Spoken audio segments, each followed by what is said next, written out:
Tu savais que dans certaines situations, jusqu'à 93% de ce que tu communiques passe par autre chose que les mots? Ouais, ça peut sembler fou, mais des études démontrent que le ton de ta voix et surtout le langage corporel peuvent transmettre beaucoup plus d'informations que ce que tu dis vraiment. Imagine que tu dises « je vais bien », mais avec une voix tremblante et les épaules voûtées. Crois-moi, on entendra tes mots, mais surtout, on croira ton corps. Bref, ton non-verbal trahit souvent ce que tu ressens, même si tu essayes de le cacher. Ton corps, ta posture, la distance que tu gardes avec les autres, tout ça parle bien plus fort que les mots. Mais est-ce que tu comprends vraiment ce que ton corps dit de toi? Et surtout, est-ce que tu arrives à décoder ce que les autres te communiquent sans même ouvrir la bouche? Le souci, c'est qu'on croit souvent savoir. On se dit « Ah, il croise les bras, donc il est fermé ». Eh bien non, ça veut pas toujours dire ça. D'ailleurs, ça me rappelle une vidéo sur cette chaîne à propos de l'effet Dunning-Kruger.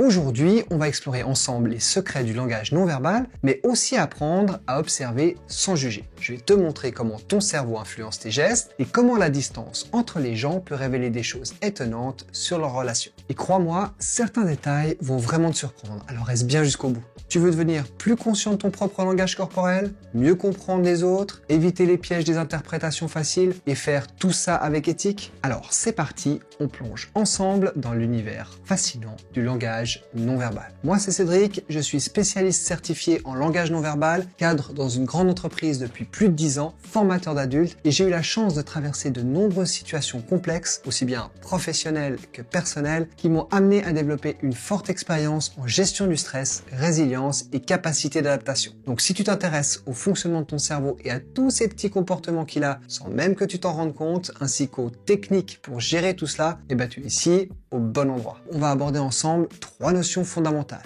Tout d'abord, l'éthique de l'analyse non verbale pour éviter de juger trop vite. Ensuite, la décussation ou comment notre cerveau influence nos gestes. Et finalement, la proxémie, l'art de lire les distances entre les gens. C'est parti. Alors, d'abord, un truc fondamental. Observer le non-verbal, ce n'est pas juger les autres. Le risque, c'est de croire qu'un geste ou une posture signifie toujours la même chose. Mais non, le contexte, la culture et l'état émotionnel de la personne changent tout. Donc, le principe éthique, c'est de suspendre ton jugement. Observer, c'est faire des hypothèses et surtout pas des conclusions. Souviens-toi que le langage non-verbal n'est qu'un indice et jamais une preuve.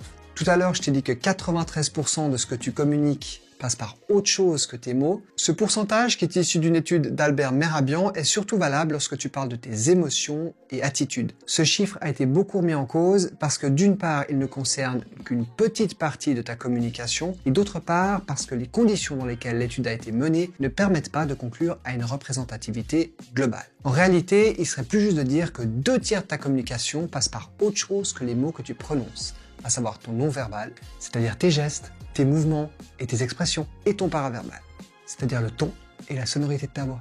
Donc tu vois déjà, en analyse du langage non-verbal, il faut être très prudent et ne pas tirer des conclusions hâtives. C'est une discipline qui nécessite une très grande éthique et qui t'apporte des indications à mettre en lien avec d'autres informations dans un seul et unique but, améliorer ta communication. Une chose qui est certaine, comme le dit Paul Václavic, on ne peut pas ne pas communiquer. Effectivement, même une personne inanimée au sol communique quelque chose. Qu'elle dort, qu'elle est inconsciente, voire même qu'elle est morte. Tout ça sans dire un mot et sans faire un seul geste. Alors, pour procéder à une analyse en communication non verbale correcte, avant de s'intéresser aux items, c'est-à-dire les gestes et indices non verbaux, il s'agit de prendre en compte les facteurs importants qui vont influencer grandement l'état de la personne. Premièrement, le contexte. En fonction du contexte, l'attitude de la personne sera pas la même, notamment s'il y a de l'enjeu. Par exemple, ton ressenti intérieur sera certainement pas le même si tu es avec des amis ou si tu as un entretien d'embauche. Un autre exemple, une personne sera pas à l'aise de la même manière si elle s'exprime devant ses collègues de travail qu'elle apprécie ou si elle doit parler devant des centaines de journalistes dans le cadre d'une affaire importante et médiatisée. Il y a ensuite l'environnement. Si tu te trouves dans un environnement exigu, surpeuplé, trop froid, trop chaud, ou que tu as une lumière qui t'éblouit, ou encore quelque chose ou quelqu'un qui attire ton regard, tu vas avoir des attitudes qui seront liées à cet environnement et pas forcément à tes pensées. Par exemple, si tu réponds à un journaliste qui est à droite de la caméra, ton regard ira vers lui et on aura l'impression sur l'écran que tu tournes la tête, alors que pour toi, tu es en face de lui. Ça peut donc biaiser l'analyse. Au même titre que si tu as une lumière éblouissante, tu vas tourner la tête pour l'éviter.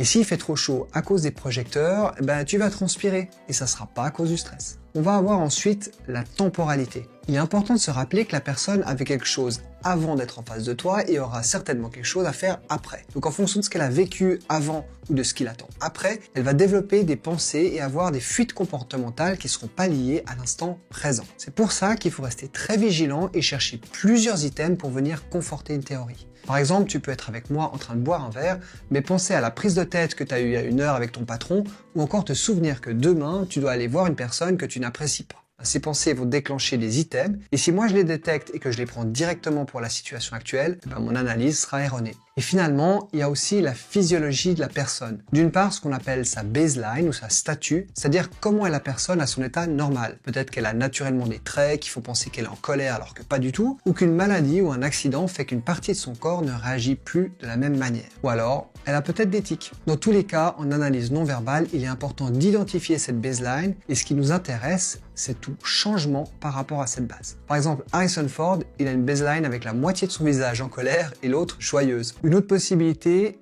c'est que la personne elle a besoin d'aller au petit coin, elle a mal quelque part ou elle a une allergie, ce qui va provoquer chez elle des items liés à l'inconfort, la douleur ou la démangeaison. Donc rien à voir avec la situation. Avant d'entamer le deuxième point, fais-moi savoir en commentaire si tu aimerais avoir d'autres vidéos sur le langage non verbal avec des astuces de lecture ou des analyses de vidéos et c'est volontiers que j'y répondrai. Et si tu as envie de t'abonner au passage, n'hésite pas. La décussation, ça te parle ?